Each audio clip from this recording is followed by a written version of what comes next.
Hello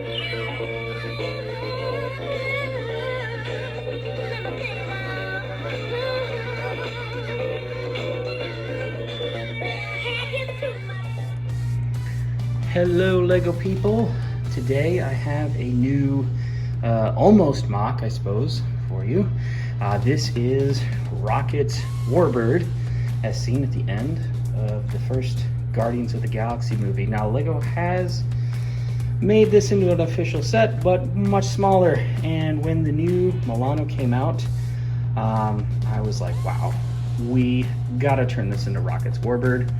I think that it's just one of the coolest spaceship designs, and it was awesome to see it at the end of the movie, especially with all those huge guns it's got on it. So just give you a little kind of spin around. Now this does use a lot of similar, oh man, Lego's lawyers again. Okay, Lego's lawyers won't stop bothering me, but anyway, we're gonna keep going through the video. So yeah, this uses a lot of the same construction or similar techniques as the Milano set.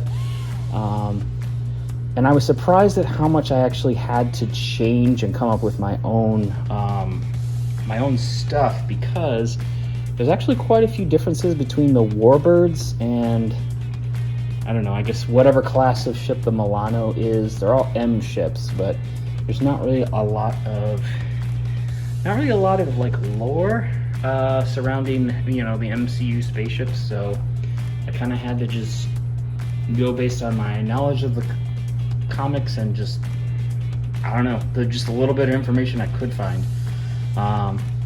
to kind of explain some of the differences. So I'm going to take you around the ship to show you some of the details, and then I will compare it to the Milano so you can see sort of what the differences are. So first off, it isn't just that it's a different color.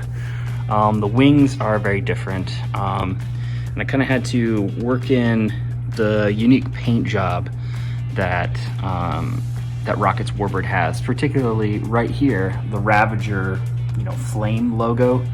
So I cheated a little bit, as you can see right there, there, and there, and then the same three places on the other side. Those are red stickers that I cut just to kind of, you know, make that kind of a harmonious, you know, line, kind of get you a good, you know, image of the Ravager logo. And then kind of red down to the front there.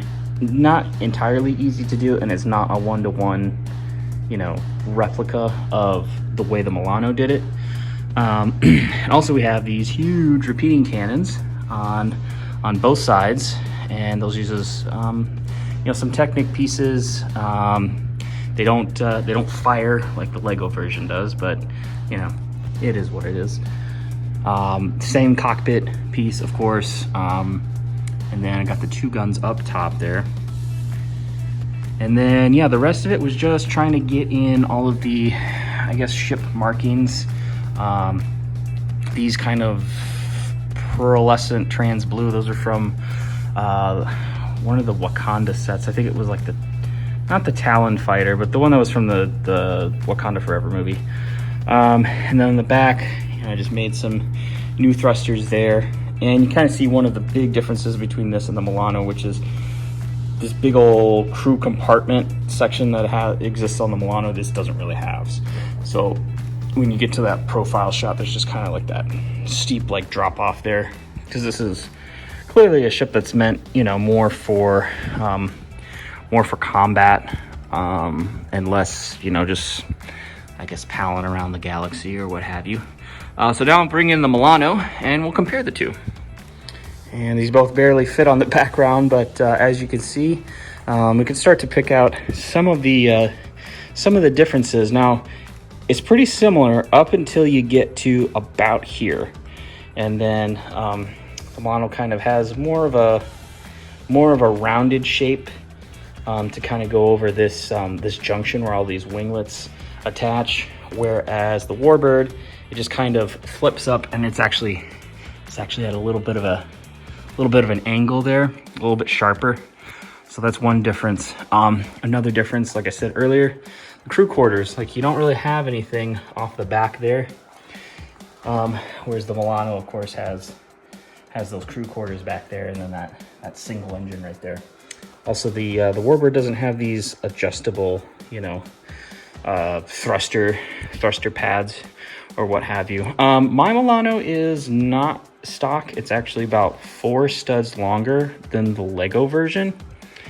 And the main reason I started doing that is because I wanted more room in the cockpit, because these 2 front seats here originally didn't have space to have the headrests. So I wanted it to look good even if the you know, the figures weren't in it, and I really wanted those headrests on there because they exist in the movie. So I started tweaking, and one thing led to another, and then it got a little bit longer. So yeah, that pretty much does it for the video. I hope you guys enjoyed, and I hope that it inspires you to customize your Lego sets or make mocks of your own. All right, have a good one.